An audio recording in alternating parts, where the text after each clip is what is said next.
آج ہمارے سامنے ایک بہت ہی غیر معمولی ذریعہ ہے ایک توبہ کرنے والے جادوگر کا اعتراف. عنوان ہے جادوگر کا اعتراف، ذکر کی طاقت اور روحانی حفاظت. یہ اصل میں اس بات کا بیان ہے کہ کیوں کچھ لوگوں پر اس کا جادو، اس کا کالا علم اثر نہیں کر پاتا تھا. تو آج ہم اسی کے تجربات کو سمجھنے کی کوشش کریں گے. جی، یہ واقعی ایک منفرد نقطہ نظر ہے. عام طور پر تو ہم روحانی حفاظت پر بات سنتے ہیں، لیکن یا تو متاثرہ شخص سے یا علماء سے. یہاں تو خود وہ شخص بتا رہا ہے جو دوسری طرف تھا، یعنی جادوگر، کہ اس کے جنات کیوں ناکام ہوتے تھے.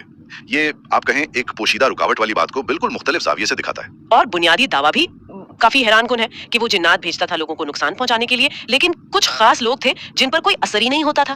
یہ کیسے ہو سکتا تھا؟ آئیے ذرا اس کی تفصیل میں چلتے ہیں جو اس نے بتائی ہیں. بالکل. اور اس کے مطابق کچھ لوگ تو تھے جو آپ کہیں فوراً زد میں آ جاتے تھے، بہت آسان تھا ان پر اثر کرنا.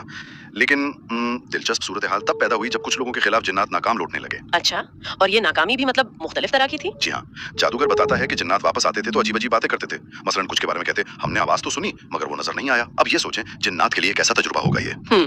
واقعی عجیب بات ہے. آواز سن رہے ہیں مگر دیکھ نہیں پا رہے ہیں. بالکل. اور صرف یہی نہیں، کچھ اور معاملات میں جنات کہتے کہ ہم نے اسے دور سے دیکھا تو تھا لیکن جیسے ہی قریب گئے وہ غائب ہو گیا. ارے واہ، جیسے کوئی سراب ہو. جی کچھ ایسا ہی. اور اس سے بھی زیادہ آپ کہیں حیرانی کی بات یہ تھی کہ بعض اوقات لوگ گھر پر ہیں یا دکان پر موجود ہیں، جنات کو پتا ہے وہ اندر ہیں مگر وہ انہیں ڈھونڈ نہیں پاتے، اندر جا کر بھی نہیں ملتے تھے. یہ کیسے ممکن ہے؟ مطلب اگر کوئی شخص ایک جگہ موجود ہے تو وہ جنات کو کیوں نہیں مل رہا؟ یہی سوال جادوگر کو بھی پریشان کرتا رہا. اس نے بتایا کہ اس نے پھر صرف عام جنات نہیں بلکہ زیادہ طاقتور جنات بھی بھیجے، جیسے مردہ ہوتے ہیں یا یہاں تک کہ عفریت جو جنات میں بہت طاقتور سمجھے جاتے ہیں. اچھا، طاقتور جنات بھی بھیجے؟ جی، لیکن نتیجہ پھر بھی وہی رہا. کچھ لوگ تھے جو انہیں بھی نہیں ملتے تھے. وہ آ کر کہتے ہم نے ہر جگہ ڈھونڈا، مشرق مغرب ہر طرف، مگر وہ شخص نہیں ملا. یہ تو واقعی بڑی ناقابل یقین سی بات لگتی ہے. تو کیا اس نے بعد میں جب توبہ کر لی تو اس پر غور کیا کہ ایسا کیوں تھا؟ کیا وجہ نکالی اس نے؟ جی ہاں، توبہ کے بعد جب اس نے اپنے ان تجربات کو دوبارہ دیکھا تو وہ ایک نتیجے پر پہنچا. اس کے مطابق یہ سارا فرق تحسین کا تھا، یعنی روحانی حفاظت کا اور اللہ کے ذکر کی کثرت کا اور نماز کی پابندی کا. یہ چیزیں مل کر ایک ڈھال بن جاتی تھی. اچھا، تو اس نے لوگوں کو ان اعمال کی بنیاد پر مطلب مختلف درجوں میں رکھا؟ بالکل.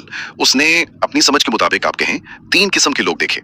پہلے تو وہ جو بالکل ہی غافل تھے، نہ کوئی ذکر نہ نماز کی فکر، وہ تو سب سے آسان شکار تھے، ان پر فوراً اثر ہوتا تھا. ٹھیک. دوسرے وہ لوگ تھے جو کبھی کبھار کچھ پڑھ لیتے تھے، کبھی نماز پڑھ لی، کبھی کوئی دعا کر لی، لیکن مستقل نہیں تھے، غفلت بھی برتتے تھے. تو ان کا کیا ہوتا تھا؟ ان کے بارے میں ہی جنات اگر وہ باتیں بتاتے تھے کہ آواز سنی پر دیکھا نہیں، یا دور سے نظر آیا پھر غائب ہو گیا. یعنی ان کی حفاظت تھی مگر کمزور تھی یا مستقل نہیں تھی. اور وہ تیسرے والے جنہیں طاقتور جنات عفریت تک نہیں ڈھونڈ پاتے تھے؟ جی، تیسرا درجہ ان لوگوں کا تھا جو اللہ کے ذکر میں، نماز میں اور جو دوسری حفاظتی دعائیں ہیں ان میں بہت پکے تھے، مستقل مزاج تھے.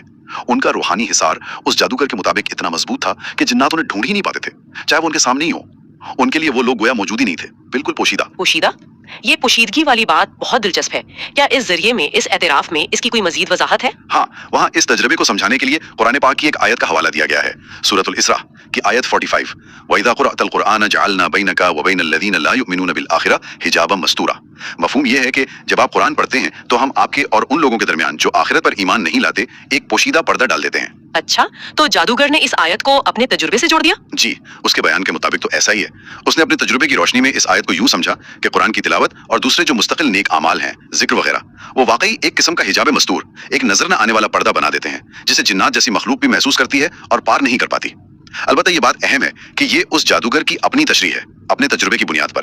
یہ کوئی باقاعدہ دینی تفسیر نہیں، بس اس کا ایک ذاتی مشاہدہ اور نتیجہ ہے. تو اگر ہم اس ساری بات کا خلاصہ کریں اس جادوگر کے اعترافات کی روشنی میں تو نتیجہ یہ نکلتا ہے کہ اصل روحانی حفاظت کم از کم اس کے تجربے کے مطابق وہ کسی وقتی عمل سے نہیں بلکہ اللہ کے ذکر، نماز، قرآن کی تلاوت جیسی عبادات میں مستقل مزاجی سے آتی ہے. اور یہ مستقل عمل انسان کے گرد ایک ایسا حصار بنا دیتا ہے جو اسے منفی قوتوں کے لیے ناقابل رسائی یا جیسے اس نے کہا پوشیدہ بنا دیتا ہے. ایک قول بھی نقل کیا گیا ہے نظریے میں کہ جو شخص اللہ کے ذکر میں جیتا ہے وہ شیطان اور اس کے لشکر کے لیے گویا غائب ہو جاتا ہے. بالکل.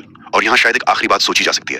اگر ہم ایک لمحے کے لیے یہ جنات اور جادو والی بات سے ہٹ کر بھی دیکھیں تو یہ بیانیہ مستقل روحانی مشقوں سے جو ایک نفسیاتی یا اندرونی مضبوطی پیدا ہوتی ہے اس کے بارے میں کیا کہتا ہے؟ کیا یہ ممکن ہے کہ یہ پوشیدہ پردہ یا حصار دراصل ایک گہری ذہنی اور روحانی مضبوطی کی علامت ہو جو انسان کو زندگی کے جو منفی اثرات ہیں، جو چیلنجز ہیں، ان کا مقابلہ کرنے کے لیے زیادہ آپ کہیں مستحکم بناتی ہو؟ یہ ایک غور طلب پہلو ہے.